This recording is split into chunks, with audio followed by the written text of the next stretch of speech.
Pembacaan Alkitab tanggal 8 Januari tahun 2025, hari ke-8.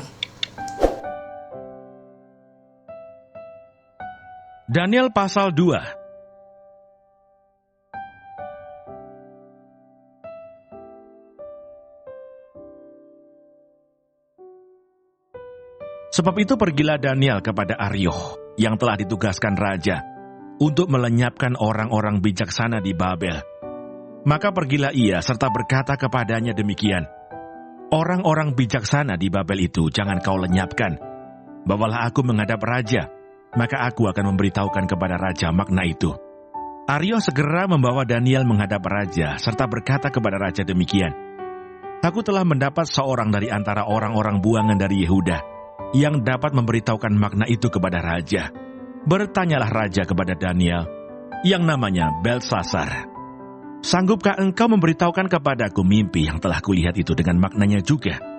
Daniel menjawab katanya kepada raja, rahasia yang ditanyakan tuanku raja tidaklah dapat diberitahukan kepada raja oleh orang bijaksana, ahli jampi, orang berilmu atau ahli nujum. Tetapi di surga ada Allah yang menyingkapkan rahasia-rahasia. Ia telah memberitahukan kepada tuanku Raja Nebukadnezar apa yang akan terjadi pada hari-hari yang akan datang. Mimpi dan penglihatan-penglihatan yang tuanku lihat di tempat tidur ialah ini. Sedang tuanku ada di tempat tidur, ya tuanku Raja, timbul pada tuanku pikiran-pikiran tentang apa yang akan terjadi di kemudian hari. Dan dia yang menyingkapkan rahasia-rahasia telah memberitahukan kepada tuanku apa yang akan terjadi. Adapun kepadaku telah disingkapkan rahasia itu, bukan karena hikmat yang mungkin ada padaku, melebihi hikmat semua orang yang hidup, tetapi supaya maknanya diberitahukan kepada tuanku raja, dan supaya tuanku mengenal pikiran-pikiran tuanku. Ya raja, tuanku melihat suatu penglihatan, yakni sebuah patung yang amat besar. Patung ini tinggi, berkilau-kilauan luar biasa, tegak di hadapan tuanku, dan tampak mendasyatkan. Adapun patung itu kepalanya dari emas tua, dada dan lengannya dari perak, perut dan pinggangnya dari tembaga, sedang pahanya dari besi, dengan kakinya sebagian dari besi, dan sebagian lagi dari tanah liat. Sementara tuanku melihatnya, terungkit lepas sebuah batu tanpa perbuatan tangan manusia, lalu menimpa patung itu, tepat pada kakinya yang dari besi dan tanah liat itu, sehingga remuk. Maka dengan sekaligus diremukkannya lah juga besi, tanah liat, tembaga, perak dan emas itu, dan semuanya menjadi seperti sekam di tempat pengirikan pada musim panas. Lalu angin menghembuskannya, sehingga tidak ada bekas-bekasnya yang ditemukan. Tetapi batu yang menimpa patung itu menjadi gunung besar yang memenuhi seluruh bumi. Itulah mimpi tuanku, dan sekarang maknanya akan kami katakan kepada tuanku raja.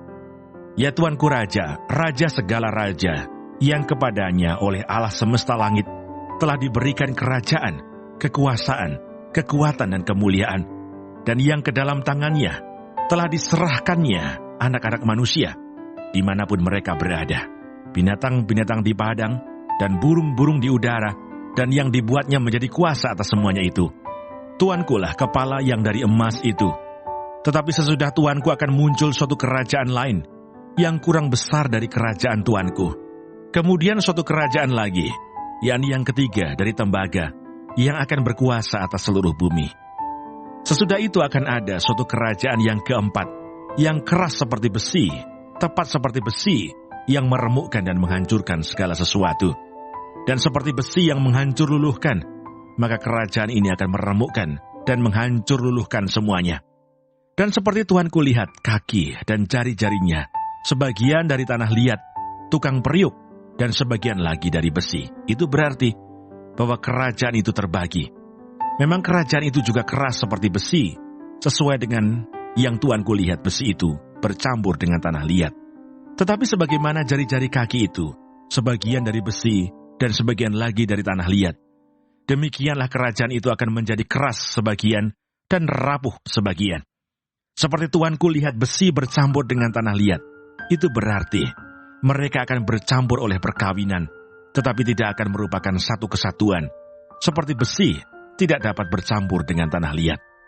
Tetapi pada zaman raja-raja, Allah semesta langit akan mendirikan suatu kerajaan yang tidak akan binasa sampai selama-lamanya, dan kekuasaan tidak akan beralih lagi kepada bangsa lain. Kerajaan itu akan meremukkan segala kerajaan dan menghabisinya. Tetapi kerajaan itu sendiri akan tetap untuk selama-lamanya. Tepat seperti yang Tuanku lihat, bahwa tanpa perbuatan tangan manusia, sebuah batu terungkit lepas dari gunung dan meremukkan besi tembaga, tanah liat, perak dan emas itu. Allah yang Maha Besar telah memberitahukan kepada Tuanku Raja apa yang akan terjadi di kemudian hari.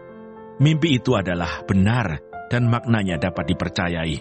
Lalu sujudlah Raja Nebukadnezar serta menyembah Daniel.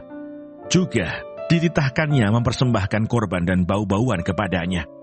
Berkatalah Raja kepada Daniel, "Sesungguhnya lah Allahmu itu Allah yang mengatasi segala Allah dan yang berkuasa atas segala raja, dan yang menyingkapkan rahasia-rahasia, sebab engkau telah dapat menyingkapkan rahasia itu." Lalu Raja memuliakan Daniel. Dianugerahinya lah dengan banyak pemberian yang besar, dan dibuatnya dia menjadi penguasa atas seluruh wilayah Babel, dan menjadi kepala semua orang bijaksana di Babel. Atas permintaan Daniel, Raja menyerahkan pemerintahan wilayah Babel itu kepada Sadrah, Mesah, dan Abednego, sedang Daniel sendiri tinggal di istana Raja.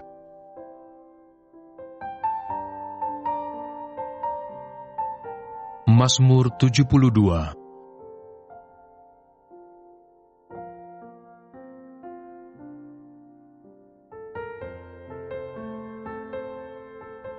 Doa harapan untuk Raja dari Salomo. Ya Allah, berikanlah hukum-Mu kepada Raja dan keadilan-Mu kepada putra Raja. Kiranya ia mengadili umat-Mu dengan keadilan dan orang-orang-Mu yang tertindas dengan hukum. Kiranya gunung-gunung membawa damai sejahtera bagi bangsa, dan bukit-bukit membawa kebenaran. Kiranya ia memberi keadilan kepada orang-orang yang tertindas dari bangsa itu, menolong orang-orang miskin, tetapi meremukkan pemeras-pemeras. Kiranya lanjut umurnya selama ada matahari dan selama ada bulan, turun-temurun. Kiranya ia seperti hujan yang turun ke atas padang rumput, seperti dirus hujan yang menggenangi bumi. Kiranya keadilan berkembang dalam zamannya, dan damai sejahtera berlimpah sampai tidak ada lagi bulan. Kiranya ia memerintah dari laut ke laut, dari sungai Efrat sampai ke ujung bumi. Kiranya penghuni padang belantara berlutut di depannya, dan musuh-musuhnya menjilat debu. Kiranya raja-raja dari Tarsis dan pulau-pulau membawa persembahan-persembahan. Kiranya raja-raja dari Sheba dan Seba menyampaikan upeti. Kiranya semua raja sujud menyembah kepadanya, dan segala bangsa menjadi hambanya. Sebab ia akan melepaskan orang miskin yang berteriak minta tolong, orang yang tertindas, dan orang yang tidak punya penolong. Ia akan sayang kepada orang lemah dan orang miskin. Ia akan menyelamatkan nyawa orang miskin. Ia akan menebus nyawa mereka dari penindasan dan kekerasan. Darah mereka mahal di matanya. Hiduplah ia, kiranya dipersembahkan kepadanya emas Sheba. Kiranya ia didoakan senantiasa dan diberkati sepanjang hari. Biarlah tanaman gandum berlimpah-limpah di negeri, bergelombang di puncak pegunungan. Biarlah buahnya mekar bagaikan Libanon. Bulir-bulirnya berkembang bagaikan rumput di bumi. Biarlah namanya tetap selama-lamanya. Kiranya namanya semakin dikenal selama ada matahari. Kiranya segala bangsa saling memberkati dengan namanya dan menyebut dia berbahagia. Terpujilah Tuhan Allah Israel yang melakukan perbuatan yang ajaib seorang diri. Dan terpujilah kiranya namanya yang mulia selama-lamanya, dan kiranya kemuliaannya memenuhi seluruh bumi. Amin. Ya, amin. Sekianlah doa-doa Daud bin Isai.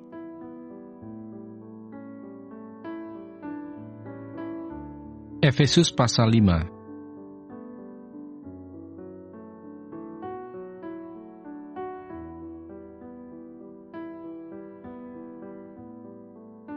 Karena itu, perhatikanlah dengan saksama Bagaimana kamu hidup, janganlah seperti orang bebal, tetapi seperti orang arif, dan pergunakanlah waktu yang ada, karena hari-hari ini adalah jahat. Sebab itu janganlah kamu bodoh, tetapi usahakanlah supaya kamu mengerti kehendak Tuhan. Dan janganlah kamu mabuk oleh anggur, karena anggur menimbulkan hawa nafsu, tetapi hendaklah kamu penuh dengan roh, dan berkata-katalah seorang kepada yang lain dalam mazmur, kidung puji-pujian dan nyanyian rohani. Bernyanyi dan bersoraklah bagi Tuhan dengan segenap hati. Ucaplah syukur senantiasa atas segala sesuatu dalam nama Tuhan kita, Yesus Kristus, kepada Allah dan Bapa kita. Tema minggu ini, terang Tuhan membimbing hidup.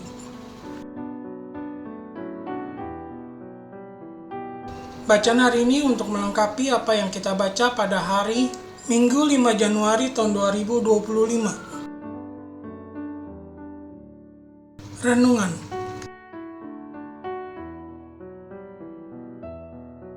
Terang Tuhan adalah sumber hikmat, kekuatan, dan pengertian yang membimbing manusia untuk hidup dalam rencananya.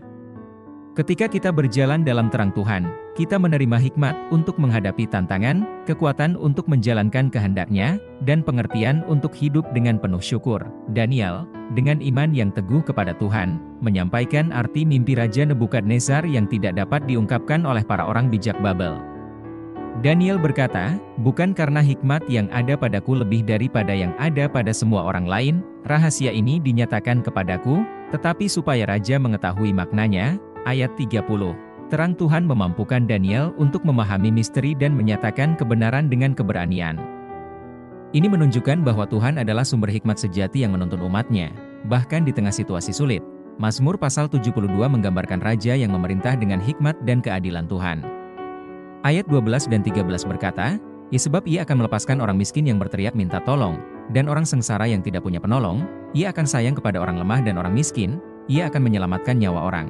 Ya, terang Tuhan dalam keadilan menunjukkan bahwa pemerintahan yang benar melindungi mereka yang tertindas, membawa kedamaian, dan memuliakan nama Tuhan. Ini mengajarkan kita untuk menjadi agen kasih dan keadilan Tuhan di dunia. Paulus mengingatkan jemaat di Efesus untuk hidup sebagai anak-anak terang, yang bijaksana dalam menggunakan waktu dan hidup sesuai dengan kehendak Tuhan.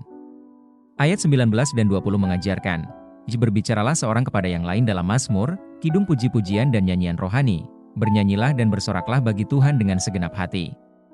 Ucaplah syukur senantiasa atas segala sesuatu dalam nama Tuhan kita Yesus Kristus."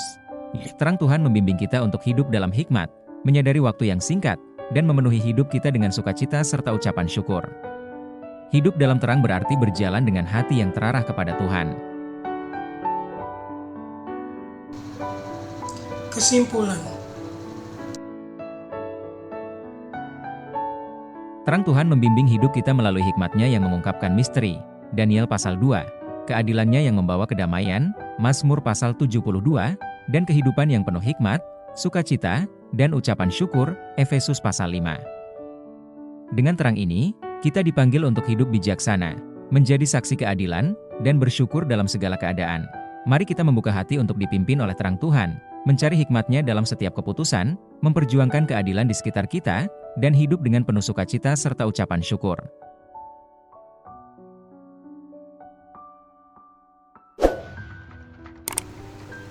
Terima kasih, Tuhan Yesus memberkati. Amin.